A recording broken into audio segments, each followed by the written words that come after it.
नेपाल के प्रधानमंत्री पुष्पकमल दाहाल ने देश के सभी हवाई जहाज़ों की तकनीकी जांच के लिए अनिवार्य बनाने की निर्देश दिए हैं।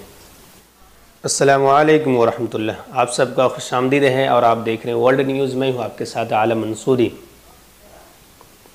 इस वक्त बात कर लेते हैं नेपाल के विमान हादसे के बारे में।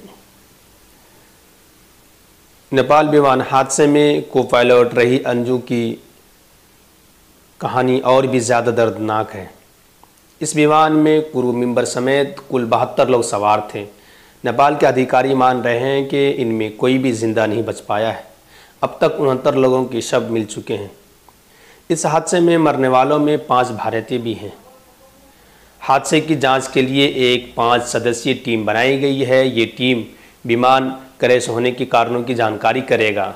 नेपाल के प्रधानमंत्री पुष्पकमल दाहाल ने देश के सभी हवाई जहाज़ों की तकनीकी जांच के लिए अनिवार्य बनाने की निर्देश दिए हैं। अंजू की कहानी विमान में सवार दूसरे लोगों से कुछ अलग है। 16 साल पहले अंजू के पति दीपक पोखरेल की मौत भी इसी विमान हादसे में हुई थी। वह भी यति एयरलाइंस का विमान था। वह विमान भी लैंडिंग के कुछ मिनट पहले ही क्रैश हुआ था और उस हादसे में भी विमान में सवार कोई भी आदमी जिंदा नहीं बच पाया था। एतवार को पोखरा में भी जो हादसा हुआ उसमें भी विमान लैंडिंग के ठीक पहले ही क्रैश हो गया। अंजू पायलट बनना चाहती थी, उन्होंने ये सपना भी पूरा किया। अंजू को अपने पति की मौत के बाद बीमा की जो रकम मिली थी उससे उन्होंने विमान उड़ाने की ट्रेनिंग ली।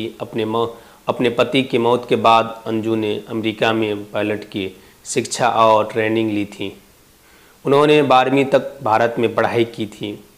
जानकारी के मुताबिक हादसे का शिकार हुई विमान को पायलट कमल कैसी उड़ा रहे थे, जबकि अंजू विमान की को पायलट थी।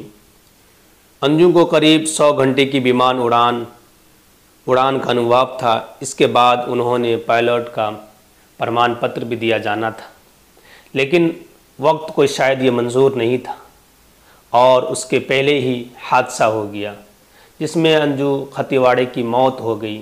उनकी मौत की खबर के बाद पूरे नेपाल में शोक का लहर है। हादसे की वजह विमान में तकनीकी खराबी बताई जा रही है। विमान में 15 विदेशी नागरिक भी सवार थे।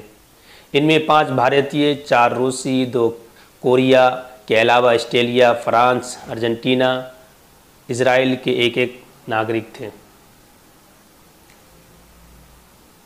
अंजू 2010 में यति एयरलाइंस से जुड़ी वही एयरलाइंस कंपनी थी जहां अंजू की पति दीपक भी काम करते थे। अंजू कोई भी जिम्मेदारी लेने को तैयार रहती थी।